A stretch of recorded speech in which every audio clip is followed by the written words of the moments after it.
What's your name My name is Rolando Lavarro. and what do you do?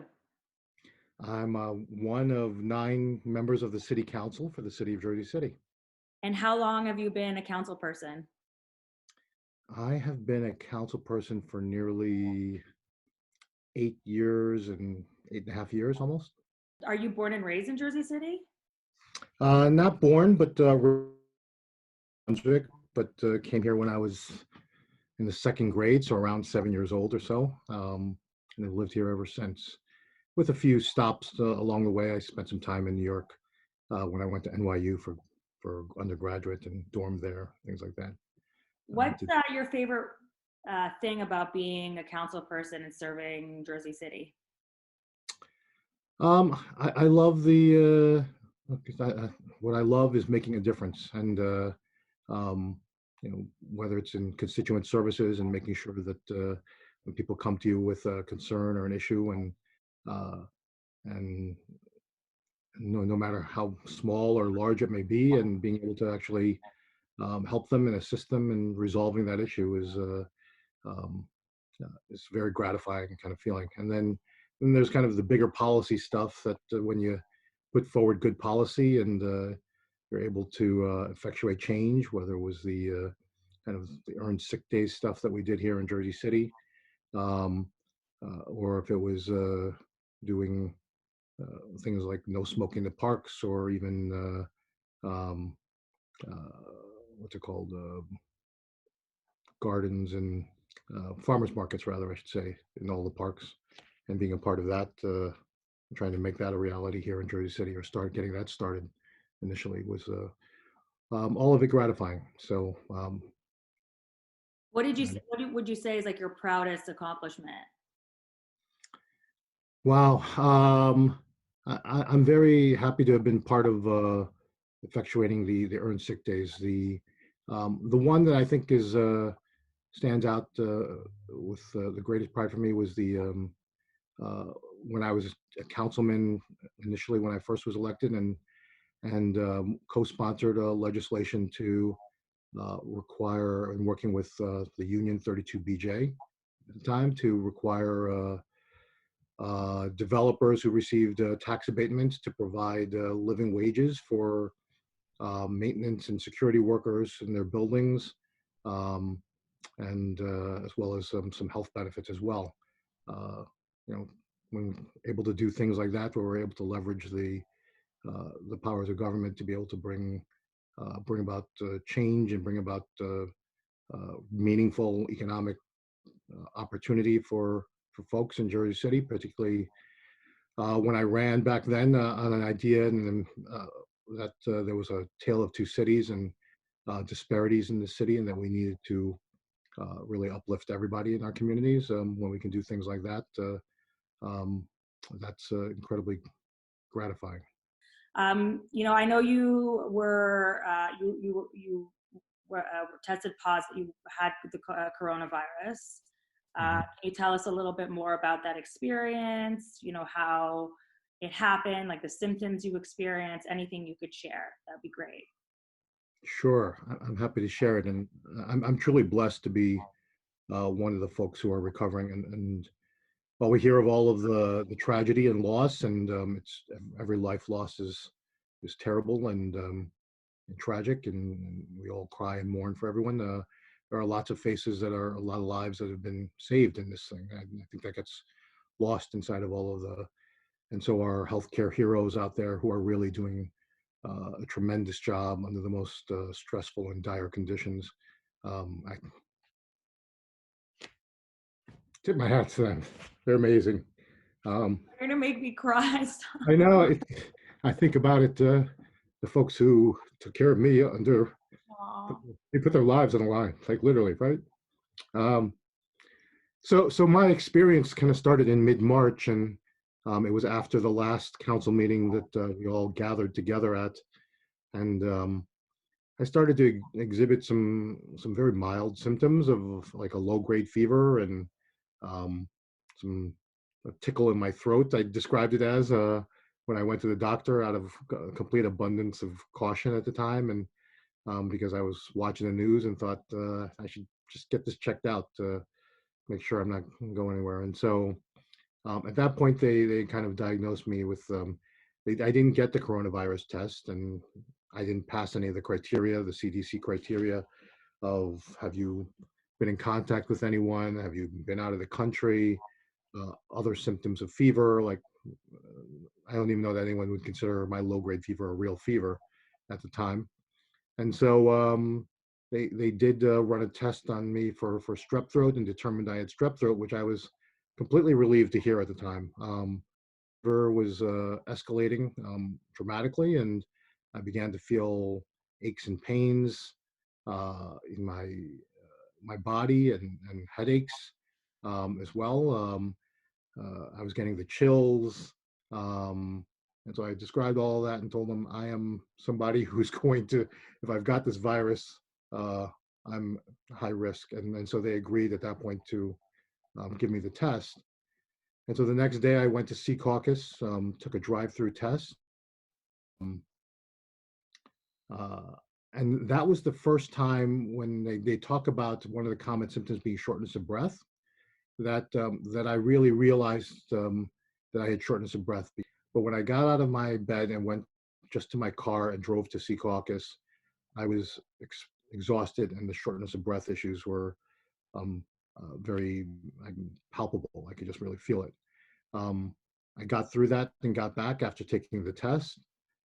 Got back home, and my wife was asking me if I had gotten the test and what did they do, and I told her it was just a swab and that was it. And I wanted to go right back to bed, and she was like, "Well, did they run any blood tests on you? Did they take any X-rays?" And she works at the Jersey City Medical Center. She's not a medical professional, but her sister is a nurse, and her sister had advised that I should have gotten those sort of blood tests, and given my history and asthma and everything else, and I'm not the most healthy person in the best of times, right? So, um, uh, reached out to another doctor, and went to an urgent care facility who got us a prescription there, and I went over there um, to get those blood tests, and also an X-ray. The doctors there didn't even uh, administer those tests. They did their normal check of vitals and so forth. And when they checked my vitals, they said my oxygen levels and my blood pressure were so low that I should be admitted to a hospital already. Not even knowing if I had the coronavirus because the test results hadn't come back or anything. And uh, you know, at that point, I did go to the hospital, and I thank God for that, because I've heard too many cases of people kind of waiting and waiting. They were sent home, and then they end up getting hospitalized, and it becomes a very dire kind of situation. Um, while I was feeling miserable and was like one of the worst experiences of my life, um, it was I was blessed to get over there. My wife reminds me of it. She's like, "I saved your life." She repeatedly tells me like that. After her. She'll be like, What's take, that? she's going to be like, take out the garbage. Yeah. No, I can't right now. Be like, I saved your life. She's already pulling that card on me. So it's but I really, she's absolutely right at that regard. And I tell people now that don't be a tough guy. Don't think you're above this thing, and like that you can fight through it. Use an abundance of caution, and get yourself to the doctor, get yourself tested, whatever you have to do to. Well, we're glad you're okay and you're Yeah. feeling better. But we lost somebody really dear to us and dear to the community, and it's really hard because it's like you look up to these people. We look up to you guys. You guys are protect our community, and you do so much. And even if we don't necessarily agree with your opinions or the things that you do or the way you do things, there's still kind of like a love and appreciation for our council people, for our mayor, for anybody who dedicates their life to community, right? Yeah. And losing Michael Youn was a big shock, I think, to the whole city, because he was such a strong character and person, and he had such an incredible story. And I remember interviewing him years ago, and I was like, this guy is a character. Like, he needs his own show. Like, he's hilarious. Like, he is like, it's just such an incredible loss. Yeah, I mean, you hit it on the nail there with Michael. He was his own.